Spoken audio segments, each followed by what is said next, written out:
I mean, kind of just turning a new leaf. Trying to correct our mistakes. We had practice Sunday. We watched film. We know we did wrong. Got to move forward from that game. Like I said Saturday, take the good from it. Learn from the bad, and just continue to be who we are. What did you see out of your teammates? Like when y'all got back together on Sunday, I mean, were some of them subdued, or some of them? I mean, the loss was still kind of new, still fresh. So, us as competitors, we were still kind of hurt. And as a leader, for a while, you want to let those guys hurt. You want to let those guys feel that pain. And myself also, you want to know what it feels like to be down, to lose. And I think us having that feeling for a while will motivate us to not have that feeling because if you could walk in the locker room Saturday, there was a lot of hurt guys, a lot of sad faces, a lot of people that knew we should have won that game, but we didn't, for whatever reason, multiple reasons. But like I said, man, it's just something to learn from, something for the older guys to get over, and I know the young guys are going to look to us to see how we come out and respond at practice today, and we got to have a lot of energy. We got to come out and continue to get better, and I think the rest take care of itself.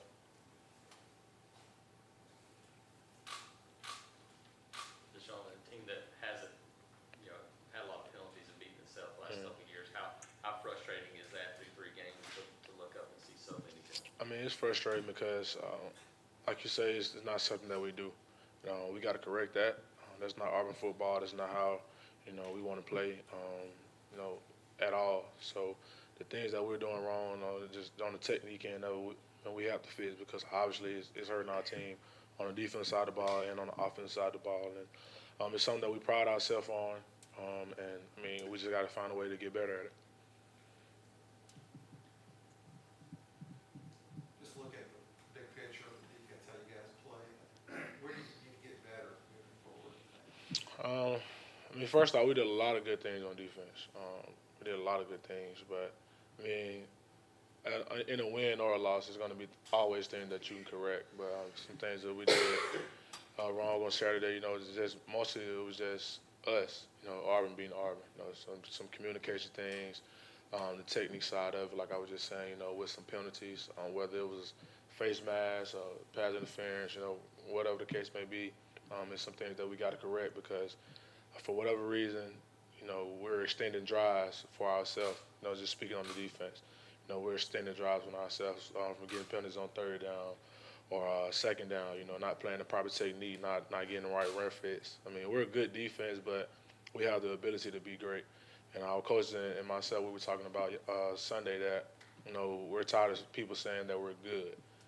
Good is not good enough. It's kind of like we got to take that next step into being a great defense. People need to be saying that we're great. So that's our focus coming into this week, and for the rest of the season, that's our approach. I know you're shouldering a lot of blame, probably even unfairly on yourself, even Mm. the 71-yard touchdown pass, saying you Mm. had to do a better job there. What happened on that play after reviewing it on the film? I mean, honestly, I don't even think the quarterback saw me Yeah, because I think if he saw me, he wouldn't have thrown that pass. But no, we were in cover two, and I kind of flipped my eyes to the field because the work on the boundary was a single receiver, and I knew my corner and safety could handle that. And I flipped my eyes to the field, and I saw the guy dragging, and I tried to go steal the first window. Um, I kind of peeked at the quarterback, and I seen the ball coming, but he threw it behind me, and I planted and I tried to lay out for it. But just watching the film, I probably would have got to it if I would have taken an extra step or two, coming out my break and not just selling out. But I mean, something like that is nitpicking. But I feel like me knowing my ability, me knowing what I mean to my team, and the impact level that I have, to, make game changing plays like that. I kind of do put that on myself because I want to make that play for my team. And the guy caught the ball and he ran for a touchdown. It was a game changing play for them, and they kind of stole momentum at that moment. We still had the lead, but you know, like I say, it's that's a play that I want to make. I feel like I have the ability to make it that I want to make, and something like that's gonna come to me again, this season. But I feel like I'll be more prepared for it. I know you guys obviously don't call each other out in public, but Mm. as a leader, when you're in that locker room, in that practice,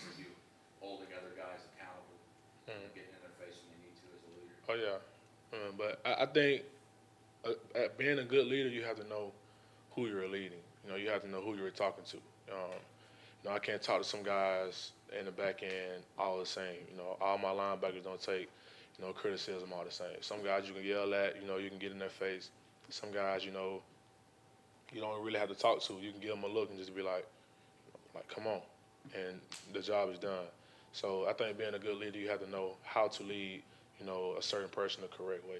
So some guys I get in their face, you know, I talk to them, I challenge them. Some guys, you know, you have to, you know, pat them on the back sometimes and say, man, you know, drop that play. Something else gonna come to you. You know, just keep playing, play the next play. And I think I know how to control my guys. I know how to control my room pretty good. I know how to control a lot of guys on the team. And by control, I mean like control their emotions, you know, to get the best out of them. So that's something that I pride myself on doing, and I feel like I'm doing a good job on it. You sound like you understand the most difficult job being a coach, the psychology of it.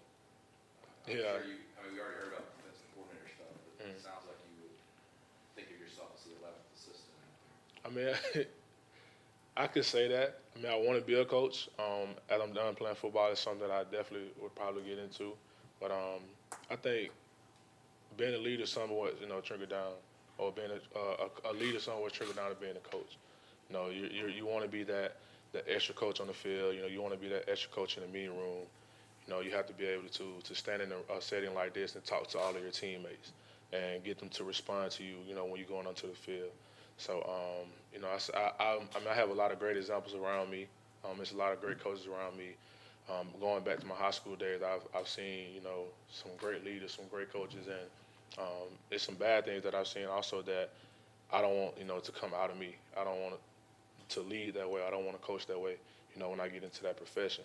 But I feel like my team responds to me pretty good.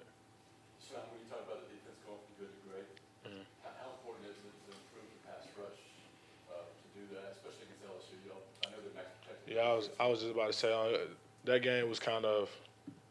I mean, I don't know if you can really base it off, you know, us having the pass rush because majority of the time they dropped back, it was, you know, 7-man max protection slide, and I don't know if it's because they respected our defensive line or they didn't trust their offensive line or didn't trust their quarterback or, you know, whatever the case may be. But that, you know, that's kind of what we face. But even in that, I think we have the ability up front to, you know, still create some pressures.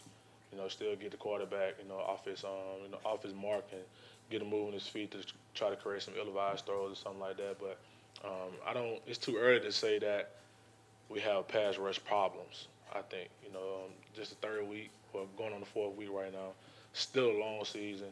And I know somebody's going to step up for us, so I'm not really concerned for that right now. After losing a game like that and it being at home unlike it was last year on the road, do you feel like there's any margin of error considering that a lot of your tough games are on the road coming up? I mean, that's just kind of the hand we were dealt. We knew coming into the season that, you know, we had a tough schedule. Of course, you hate to drop a game, but, you know, you definitely hate to drop a game at home. You know, we were playing real well at home. Dating back to last season, we were on a good winning streak, but, you know, we fell short Saturday. But, I mean, one thing I know about this team, man, each and every Saturday we're going to come out and fight. You know, we come out on the short end or, you know, the long end, whatever the case may be. We're going to come out and fight, and we're going to compete. So the games that we have on the road, I'm not really worried about. I mean, we're still going to be Auburn. We're still going to play Auburn football.